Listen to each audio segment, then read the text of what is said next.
Hello students, welcome to the PND coaching classes learn easily and smartly. तो आज हम पढ़ने वाले हैं फंडामेंटल एंड डिराइव्ड यूनिट्स।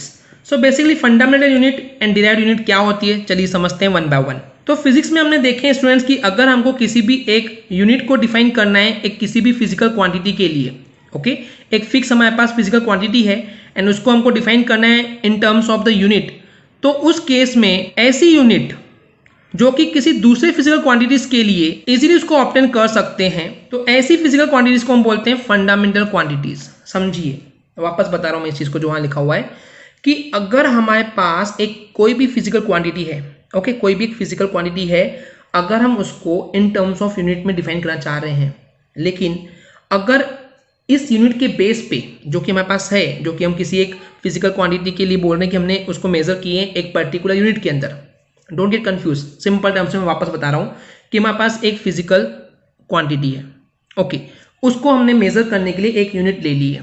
तो ठीक है, तो हमने एक यूनिट लिए हैं बेसिकली। अब जो यूनिट लिए हैं हमने, अगर इस यूनिट के बेस पे हम किसी दूसरी फिजिकल क्वांटिटीज को भी मेजर कर पा रहे हैं, यानी एक को तो हम मेजर कर ही पा रहे हैं फिजिकल क्वांटिटी को, लेकिन दूसरे फिजिकल क्वांटिटीज को भी मेजर कर पा रहे हैं, ओके, तो उस केस में इन फिजिकल क्वांटिटीज को हम बोलते हैं फंडामेंटल क्वांटिटीज। फंडामेंटल क्यों? क्योंकि इसके हेल्प से हम दूसरे क्वांटिटीज को भी मेजर कर पा रहे हैं, राइट।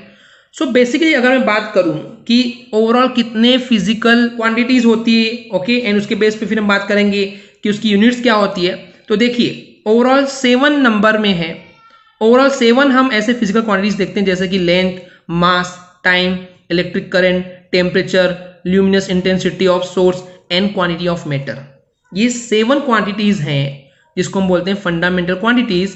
तो बेसिकली इन 7 फंडामेंटल क्वांटिटीज की, यानी कि फंडामेंटल फिजिकल क्वांटिटीज की जो यूनिट्स होती हैं उसको हम बोलते हैं फंडामेंटल यूनिट्स। क्लियर है?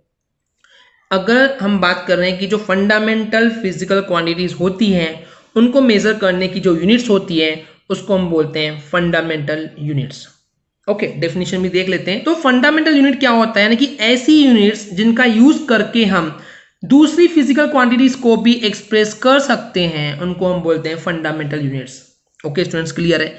जैसे एग्जांपल के तौर पे मैं समझा रहा हूं, मैकेनिक्स के अंदर हम देखते हैं कि जो यूनिट ऑफ लेंथ होती है, मास होती है, टाइम होती है, इन तीनों को ही मैकेनिक्स के अंदर फंडामेंटल यूनिट माना गया था। बट अगर हम बात करते हैं इंटरनेशनल स्टैंडर्ड सिस्टम की, तो वहां पे इन 7 फंडामेंटल यूनिट को फंडामेंटल यूनिट्स माना गया है। ओके, अब हम बात करते हैं जो length, mass, time, temperature, luminous intensity, current and amount of substance, ये जो फिजिकल क्वांटिटीज हैं उनकी यूनिट्स को हम बोलते हैं फंडामेंटल यूनिट्स। ओके, इसके अलावा और भी कुछ यूनिट्स ली गई जैसे कि एंगल एंड सॉलिड एंगल, ये 2 हैं कॉम्प्लीमेंट्री फंडामेंटल यूनिट, यानी कि इनको भी एडिशनली कॉम्प्लीमेंट्री लिया गया है कि हमको ये 2 इन चीजों की भी जरूरत पड़ती है कि एंगल एंड सॉलिड एंगल, इनका भी यूज होता है।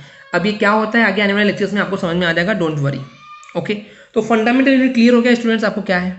ओके, वैसे फंडामेंटल यूनिट नहीं देखे हमने, भी हमने देखेंगे फंडामेंटल क्वांटिटीज क्या क्या थी। अब हम बात करते हैं कि इनकी यूनिट्स क्या होती हैं। ओके, फंडामेंटल यूनिट की डेफिनेशन क्लियर है। अब हम बात करते हैं कि इन फंडामेंटल की यूनिट्स क्या होती है, चलिए देखते हैं। तो बेसिकली स्टूडेंट्स, फंडामेंटल यूनिट कौन सी हो गई? लेंथ। लेंथ के लिए जो यूनिट होती है वो होती है मीटर। ओके, ये जो हम देख रहे हैं वैसे एसआई यूनिट देख रहे हैं, एसआई यूनिट क्या होती है हम आगे आने वाले लेक्चर में वैसे ही बताने वाले हैं। ये एडिशनली हम आपको दिखा दे रहे हैं कि लेंथ के लिए मीटर होती है यूनिट, मास के लिए किलोग्राम होती है, टाइम के लिए सेकंड होती है, टेम्परेचर के लिए यूनिट केल्विन होती है, इलेक्ट्रिक करंट के लिए एम्पियर होती है, ल्यूमिनस इंटेंसिटी के लिए कैंडेला होती है एंड क्वांटिटी ऑफ मैटर के लिए मोल होता है। ओके, ये यूनिट्स होती है। एंड सप्लीमेंट्री यूनिट जो कि अभी हमने देखे थे, plane angle and solid angle. Plane angle को करते हैं रिप्रेजेंट रेडियन में एंड सॉलिड एंगल को करते हैं स्टेरेडियन में। एनीवेज स्टूडेंट्स, डोंट वरी, इसको हम आगे आने लेक्चर में और इन डेप्थ में पढ़ने वाले हैं। ओके, तो फंडामेंटल यूनिट क्या है, क्लियर हो गया। चलिए अब समझते हैं डिराइव्ड यूनिट्स क्या होती है। तो ऐसी यूनिट जिनको हम डिराइव करते हैं, निकालते हैं, बनाते हैं with the help of fundamental quantities are called derived units. Okay, यहाँ क्वांटिटी नहीं बोल के यूनिट बोलेंगे ज्यादा बेटर होगा, ठीक है? यूनिट्स यानी कि ऐसी यूनिट्स जिनको फंडामेंटल यूनिट्स से बनाया जाता है उसको हम बोलते हैं डिराइव्ड यूनिट्स। ओके, एग्जांपल के लिए बात करते हैं, जैसे कि मान लीजिए हमको एरिया की यूनिट निकालनी है। ओके, अब मान लेते हैं एरिया हम निकाल रहे हैं, रेक्टेंगल का एरिया निकाल रहे हैं, तो क्या होता है लेंथ इंटू ब्रेड्थ, लेंथ भी लेंथ में होगा, ब्रेड्थ भी लेंथ में आएगा, एंड दोनों को अभी हमने देखे थे यूनिट क्या थी, मीटर। तो metre into metre, square metre. तो यानी कि देखिए हमारे पास एरिया के लिए जो यूनिट आई वो स्क्वायर मीटर आई, मीटर क्या है, मीटर है एक फंडामेंटल यूनिट। यानी कि हमने फंडामेंटल यूनिट की हेल्प से एक नई यूनिट बनाए स्क्वायर मीटर, जो कि एरिया रिप्रेजेंट करता है एक रेक्टेंगल का। ओके, तो उस केस में हम बोल सकते हैं ना ये कि एरिया का जो यूनिट है वो स्क्वायर मीटर है, एंड ये मीटर क्या है, फंडामेंटल यूनिट है। तो ये जो नई स्क्वायर मीटर हमको नई चीज मिली है उसको हम बोलते हैं डिराइव्ड यूनिट, क्योंकि इसको हमने फंडामेंटल यूनिट से बनाया है। क्लियर है स्टूडेंट्स इतना? जैसे इसके लिए और एक एग्जांपल की बात करें अगर हम, कि वेलोसिटी की यूनिट क्या होगी, तो वेलोसिटी क्या होता है, that is distance upon time. Distance यानी लेंथ हो गया, लेंथ यानी कि मीटर हो गया, एंड टाइम है सेकेंड, तो मीटर पर सेकेंड। तो वेलोसिटी की यूनिट क्या हो गई, मीटर पर सेकेंड। मीटर भी एक फंडामेंटल यूनिट है, सेकेंड भी एक फंडामेंटल यूनिट है। तो इसका मतलब स्टूडेंट्स ये क्लियर हो जाता है कि डिराइव्ड यूनिट्स को बनाने के लिए हमको फंडामेंटल यूनिट की हेल्प लगती है, उन्हीं से बनता है, इसलिए इनको बोला गया डिराइव्ड यूनिट्स। ओके स्टूडेंट्स, इतना क्लियर है?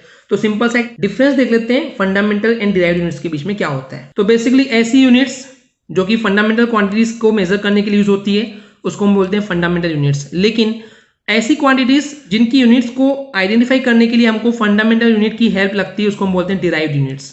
क्लियर है? सेकेंड डिफरेंस, जो ये फंडामेंटल यूनिट होती है ये इंडिपेंडेंट होती है, किसी पे डिपेंड नहीं करती है, लेकिन डिराइव्ड यूनिट्स फंडामेंटल यूनिट्स पे डिपेंड करती है।